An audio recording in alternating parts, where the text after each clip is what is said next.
Well, are you someone who just got laid off? In short, you lost your job? Or are you someone who got a salary cut? Are you frustrated, stressed out, anxious, and struggling to cope up, losing out every ounce of hope that you perhaps had? Indeed, these are trying times, aren't they? There has already been a huge percentage of contraction in the economy already. And all of this have certainly affected each one of us in one way or the other, hasn't it? Did you know there has been 20% increase in the cases related to mental health since March 2020? Families and youth in particular have been especially hit hard, and many are struggling to cope with the breakdown in communication and the relationships as well. I was talking to a colleague of mine, and he mentioned a conversation he had with one of his friends who just lost his job. And being the only earning member in his family with few EMIs to pay and children to feed, can I say this, he could not help but contemplate on suicide. You see, here is the question. Is there any hope for us in the season of pandemic, in COVID-19 all around us, taking our lives and causing such havoc? Are we really doomed for that instead? You would have heard the name of Viktor Frankl, the man who wrote the famous book called *A Man's Search for Meaning*, a man who spent 3 years in the concentration camp at Auschwitz. Viktor witnessed some gruesome, horrible, terrifying sights in his life. Killing of men and women and children in thousands sent to gas chambers, about 6 million killed, and yet one who survived through the nightmare. And Viktor gives us some insights into surviving these tough times that we are in today. And if we didn't give up, friends, can I say this? We have no reasons to give up either. If he didn't give up, you and I have no reasons to give up either.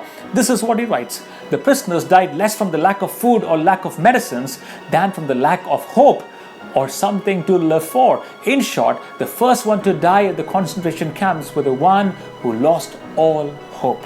So can I say something? The risk of us dying of the pandemic is perhaps lesser than the risk of dying out of hope. How did Viktor survive the Holocaust? In fact, the book tells you that he held on to 3 things which came out of a search for meaning. First was work. Now, of course, work, he refers to doing something significant. Now, in our case, for some, work is taken away, right? You lost your job. And to be honest, in our culture, it is a shameful thing. How could this happen to me is what you're asking. Would the society now think of me as being unproductive? And that's because I think some of us, our identity depends upon what we do. So no work equals to no personal sense of worth. But listen, that's not true. Your sense of worth does not come from what you do. What you do was just a part of who you are as a whole. But ask yourself this question, what else can I do in this season?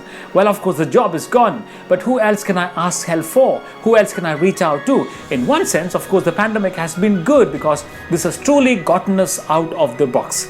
And you will be amazed, my friend, believe me, at what you could possibly do with what you have right now.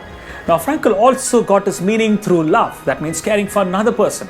He held on to the image of his wife throughout the darkest days in Auschwitz.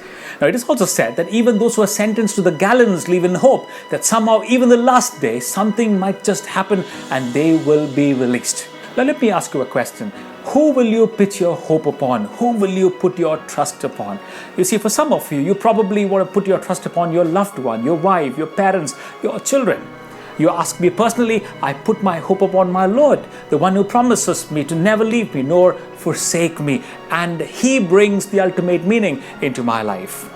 And the third thing Viktor brought his meaning from was this entire aspect of courage. Courage in difficult times. He says, this is very important, I think. Suffering itself is meaningless unless we give meaning to our suffering. Suffering in itself is meaningless unless we give suffering our meaning. Now, how do you give meaning to your suffering? You give meaning to your suffering by the way you choose to respond to the suffering that you are put in at this moment. In fact, our character surfaces and is proved in our suffering, isn't it? How will you react to the moment of suffering that has been brought on you and on all of us? How will you use it to develop your character?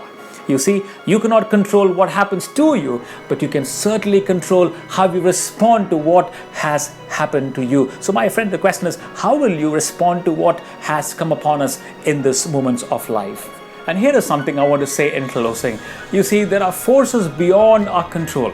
And these forces can take away everything we possess except for one thing, and that is your freedom, the freedom to choose. And may I say, would you choose your freedom to respond to the situation that we are living in and respond well? So my friend, choose well. Remember, this is a season. A season will come and the season will go, and no seasons are permanent. This season isn't permanent either.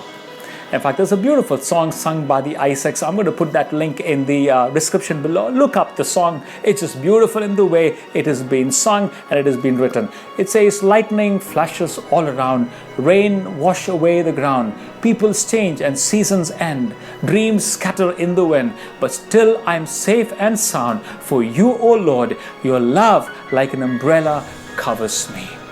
Remember, this is a season. A season will come and the season will go, and no seasons are permanent. This season isn't permanent either.